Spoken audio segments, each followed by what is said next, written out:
boy. Isn't it crazy your chat members have real jobs? Like someone is a doctor in here spamming fatty boy and then performing open heart surgery. I don't think we have a ton of doctors in here, but it is weird to think that there are people living their regular jobs and then by night they're calling me fat in a live chat. Yeah, it is a strange one. Which actor is playing you in a Guru tale? Not even joking. Ryan Gosling with a beard, longer hair, and losing some weight. Sorry, I should say, and getting in a bit better shape.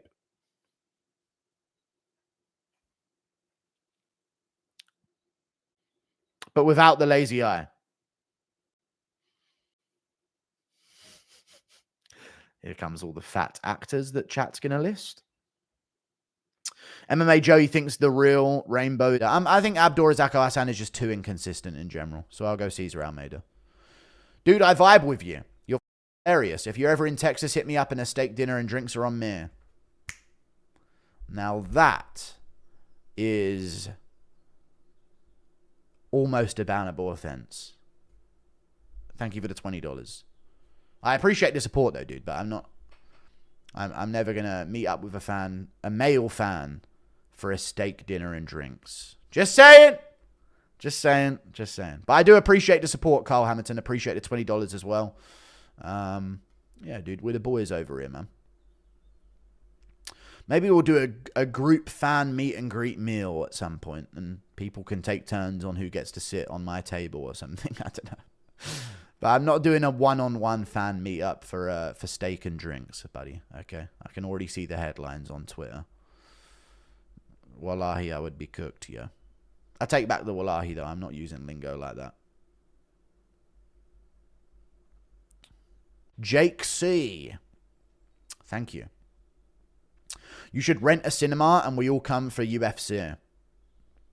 That could be a thing someday. I mean, I did think about things like that when I was having a bit of a time off. I was thinking maybe I could do something where I could like have an actual business building and I could set up like a viewing party.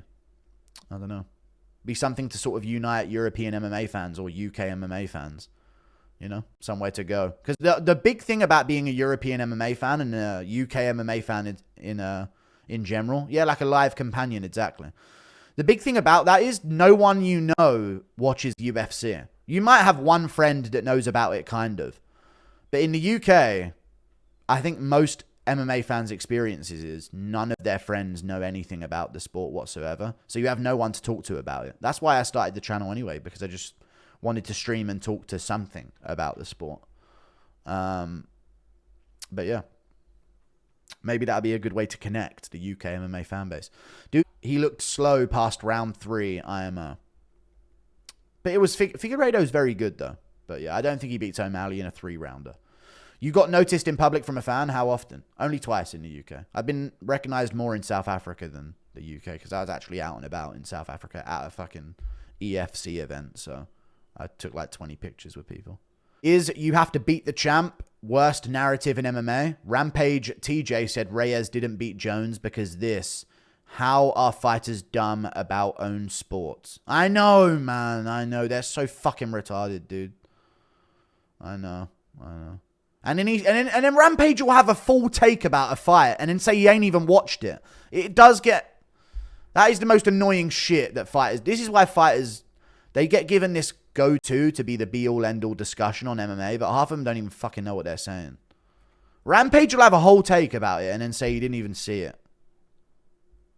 Crazy.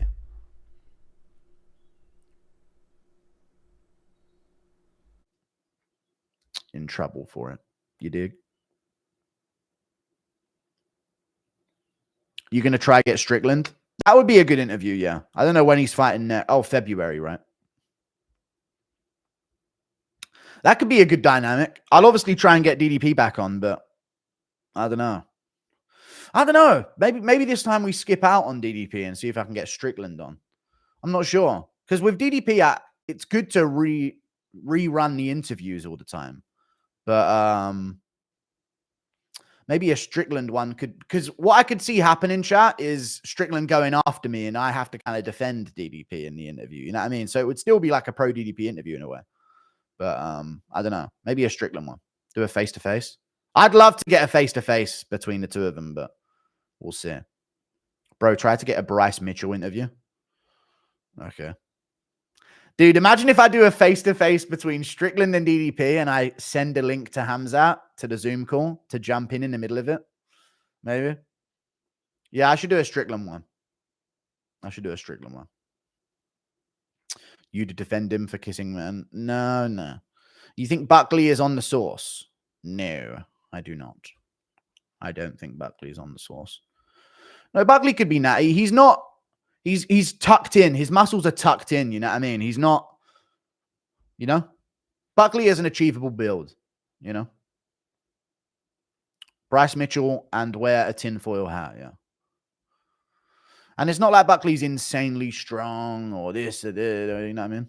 It's like he's got like, there's nothing like crazy sticks out in terms of what goes on with Buckley. Maybe if we see him pushing like crazy in the 5th round, I'll say otherwise, but you know, we'll see. Shit, my bad. Yeah, I remember that bit. Interview of Marab in your new hot tub. I have not been using my hot tub. It is way too fucking rainy and cold in the UK for that shit. Impression of Jones smacking his chocolate stick on Rogan. No. I'm 18 and 6'1" with a 76-inch reach. Could I do MMA? If you're asking me, and my answer is going to determine whether or not you pursue a career in MMA, you are never going to make it in the first place. Why does everyone do this? That is the honest truth. If my yes or no is going to dictate whether or not you pursue it as a career, you ain't going to be shit anyway. Stop fucking asking me. You know what I mean? Go train. You know what I mean? It's a weird thing. You guys are looking for a reason not to do it because you don't really want to do it. Okay? Come on, guys. If you really want to do it, you would do it. You wouldn't be in here asking if you should to the MMA guru. Best of luck if you do. Yeah. You got to email her for 2 years and then have her reject you and say she doesn't even like you. That's the way to pick up women, Hap. Thank you for the $2. No way anyone is subbing Islam. Got to chin him. Yeah, you got to. Could get a nasty guillotine somewhere, but yeah, you got to get the TKO. Let's be real. We need... You know what's crazy, though? If Dustin Poirier was more open to the idea of pulling a guillotine in round 5 of the Makhachev fight, he probably wouldn't have got finished. Because Makhachev had him on one leg in front of him, hunched over in front of him with both of his hands on the foot of Poirier. And instead of Poirier latching up the head of Makhachev and trying to get a guillotine going, even if it was to threaten it to separate, he like span his back to escape the hold that Makhachev had him in. And that's when Makhachev did the what's it called? The Russian tie snap, I think it is. But that's what he did. I feel like if he was like more open to the idea of a guillotine there, he could have not given up that position, trying to escape from it. Fans trying to lure Piggy with food. I know, dude, it's crazy. Let's be real, we need... yeah, the confusion on everyone's face if they didn't know. Very confusing. IRL don't knows you. True. Is it appropriate to approach women in a gym? Yeah, but maybe approach them on the way in when you're checking in or when you're checking out or something like that, you know, rather than approaching them at the machines. That's what... Oh, it's the best thing. My advice... Don't have an end goal in the conversation. Just start a conversation that isn't to get their number at the end of it or to get their thing at the end of it. Have a non-intentional conversation with them. And then they won't mind that you've had a conversation with them. You know what I mean? Then there won't be that energy. Just have a little convo with them and then they will give you a cue if you should go further with it the next day or the week afterwards when you run into them again or, you know what I mean? Just say a general, just a general conversation that would make sense in the moment. Don't walk up to them and say hello, but just if you pass by and move over or wait for him or something along those lines. You know what I'm saying? Just a general thing with no intent behind it. But he's a very animated guy. Has a girl ever had a crush on you? Yes. Yes, a few, but it was a fat girl, so it didn't count. There was a fat girl once, and I used to be friends with her brother. She was the year below or something like that. And this is when we were kids. And I always used to go over her brother's house and play out and just do like Kirby's and fucking street football and shit like that. And one time she was on a Zoom, like not a Zoom call, but a call with her friend, like a Skype call. And it was actually a hotter friend of hers. And I think I was like 11, 12 at this time. And her friend like outed her for having a crush on me, and it all went awkward. And then she started trying to out the girl for having a crush back, but I didn't count it.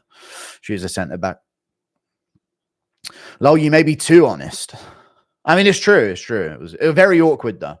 I was sat there for a moment. She said, "Say hello," and I sort of just sat down for a second and looked in.